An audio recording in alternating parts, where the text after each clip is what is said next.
সকালে 1 cup green tea না হলে মনে হয় যে সকালটাই জমবে না।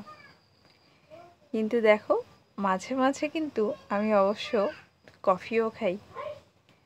তো দুটোই খেয়ে থাকি নিজের ভালো লাগার জন্য। কিন্তু গ্রিন টিটা আমাদের সবার জন্যই উপকার, সকালে খালি পেটের জন্য। তারপর চলো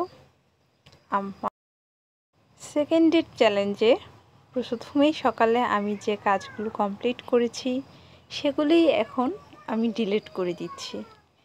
এতে হবে কি, বাকি যে কাজগুলো আছে সে কাজগুলো তোমার আবার একবার দেখা হয়ে যাবে এবং সে কাজগুলো যত দ্রুত তুমি শেষ করতে পারবে তত দ্রুতই তুমি শান্তি পাবে। আর এই যে আমাদের বেড়াল মশাই, দেখো কি সুন্দর করে শুয়ে আছে। আর অন্ধকার থাকার কারণে এতক্ষণ আমি তোমাদেরকে বাহিরের দৃশ্যটা দেখাতে পারিনি, তাই আলো ফোটার সাথে সাথেই বেরিয়ে আসলাম। তো এখন জানাচ্ছি তোমাদেরকে গুড মর্নিং। আশা করি তোমরা সবাই খুব খুব ভালো আছো, হাসি খুশি আছো আর আনন্দে আছো। তো এই সকাল ভোরবেলাটা বাইরে আসতে পেরে খুব খুশি আমি, কারণ এই ভোরে বের হওয়াটা খুব কম হয়। তো যাই হোক, আর আজকে নেচারটাও খুব ভালো ছিল, হালকা বাতাস ছিল, একটু ঠান্ডা ঠান্ডা আবহাওয়া ছিল, তাই ভোরে হাঁটতেও বেশ ভালো লাগছিল। তো এবার চলো ঘরে। তো সকালে সবার জন্য ব্রেকফাস্টটা রেডি করে এখন চলে আসলাম আমার ব্রেকফাস্ট রেডিতে। যখন সকালে আমি ব্রেকফাস্ট অন্য কিছু করতে চাই না, রুটি বা ভাত যেটাই বলো না কেন, তো তখন আমি এই জিনিসটাই বেশিরভাগ খেয়ে থাকি। তো এখানে চিয়া সিড নিলাম আর হচ্ছে ইসবগুলের ভুসি নিলাম। তোমরা এটা চাইলে স্কিপ করতে পারো, আমার ভালো লাগে তাই নিলাম। আর এটা অনেকক্ষণ, মানে অনেকটা সময় ধরে তোমার পেটটাকে ভরা রাখে, আর ক্ষুধা ক্ষুধা যে একটা ভাব আসে বা প্রচুর খেতে ইচ্ছা করাটা, এটাও কিন্তু থাকে না। তারপর আমি একটু নিয়ে নিচ্ছি গুড়। আর অনেকে মিষ্টি ছাড়াও খেতে পারে, আমি আগে খেতে পারতাম, কিন্তু এখন মাঝখানে লং টাইম স্কিপ করার জন্য এখন আর খেতে পারি না। তাই একটু মিষ্টি জাতীয় কিছু হলে, হালকা মিষ্টি হলে এটা একটু খাওয়া যায়। আর এমনিতে যদি পুরোটাই মিষ্টি ছাড়া খাওয়া হয় তাহলে আমি এটা মোটেও নিতে পারি না। আর এটা বললাম তো, ফুল টাইম হচ্ছে পেটটাও ভরা থাকে। আর চিয়া সিডের গুণাগুণ সম্পর্কে তো এখন আমরা সবাই জানি। তো এখন এটা আমি বসে পুরোটাই শেষ করে নিচ্ছি, তাহলে আমার একদম লাঞ্চটাও আমার করা লাগবে না। এটা আমার ক্ষেত্রে, জানি না অন্যদের ক্ষেত্রে কি হয়। তো যারা ওয়েট লস করতে চাচ্ছ তাদের জন্য একটা ভালো টিপস, আর যারা হেলদি থাকতে চাচ্ছ তাদের জন্য ভালো টিপস। তো আমি তো আমার ব্রেকফাস্টটা করে নিলাম। আর তোমরা কারা হেলদি ব্রেকফাস্ট করো আর কি উপাদান দিয়ে করো বা কি খাবারের লিস্টে রাখো, সেটা অবশ্যই আমাকে কমেন্টসে জানিয়ে দিও কিন্তু। তারপর চলে আসলাম দুপুরে রান্না বান্নায়। আজকে দুপুরে শাক হবে, যেটা আমার খুব পছন্দের। শাক আর সবজি বলতেই আমার খুব পছন্দের। তো প্রথমেই শাকটাকে বেশ ভালো মতো আমি ধুয়ে নিচ্ছি। তারপর আমি এখন শাকটাকে সেদ্ধ হওয়ার জন্য বসিয়ে দিচ্ছি।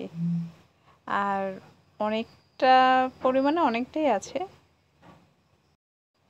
তাই ভাবছি অর্ধেকটা দিয়ে ভাজি আর অর্ধেকটা দিয়ে শাকের বড়া বা চপ বানিয়ে ফেলবো। তারপর ঝটপট করে দুপুরে রান্নাটা বসিয়ে দিলাম। তো শাকটা ইতিমধ্যেই সেদ্ধ হয়ে গেছে, এখন অর্ধেকটা উঠিয়ে রাখবো চপের জন্য, আর অর্ধেকটা দুপুরে খাওয়ার জন্য ভেজে নেব। তারপর যতটুকু শাক ভাজবো দুপুরে খাওয়ার জন্য, এখন সেটাই রেডি করে নিচ্ছি। আর এই শাকটা রান্না করার পরে বাকি অন্য সব যে রান্নাগুলো আছে সেগুলোও করে নিব। আমার তো শাকের সাথে কাঁচামরিচ খেতে ভালো লাগে, যেটা হচ্ছে গাছে থেকে ছিঁড়ে সাথে সাথে খাওয়া হয়, সেটা ভালো লাগে।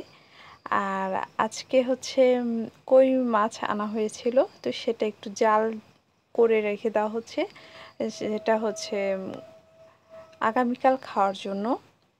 আর এই মাছটা হচ্ছে আমার ছোট্ট বেড়াল কালাচানের জন্য।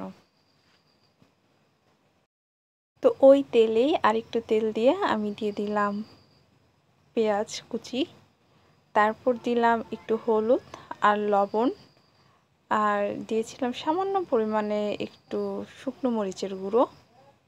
তারপর মাছগুলো দিয়ে ভালোভাবে নেড়েচেড়ে নিচ্ছি। আসলে এটাকে মাছ জাল দিয়ে রাখা বলা হয়, তো আমি কখনো করিনি, এটা এই প্রথম।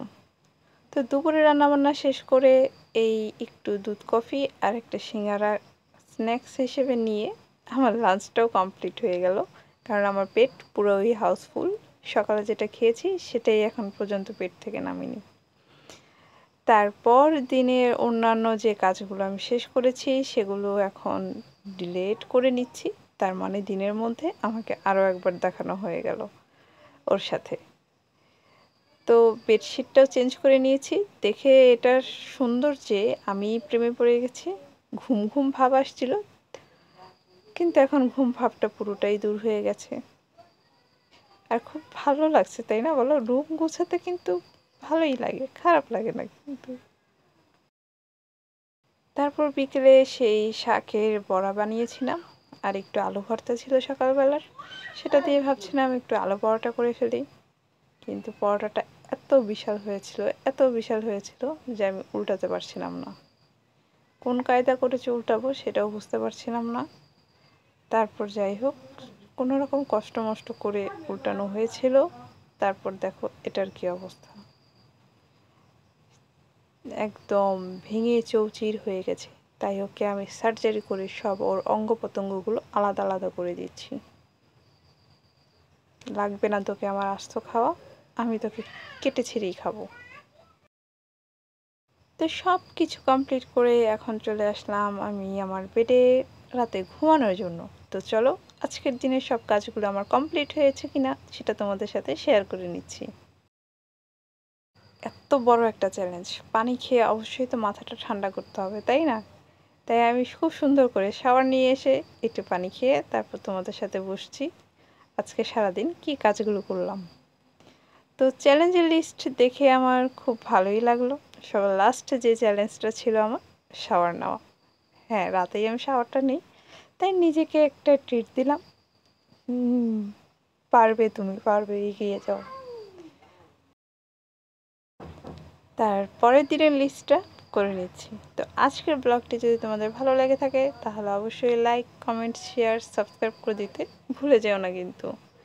আর 7 ডেজ চ্যালেঞ্জের মধ্যে মাত্র 2 দিন হলো, আর বাকি দিনগুলো কিন্তু তোমরা আমার সাথে এভাবেই থেকে যেও। তো সবাই ভালো থাকো, হাসি খুশি থাকো আর আনন্দে থাকো।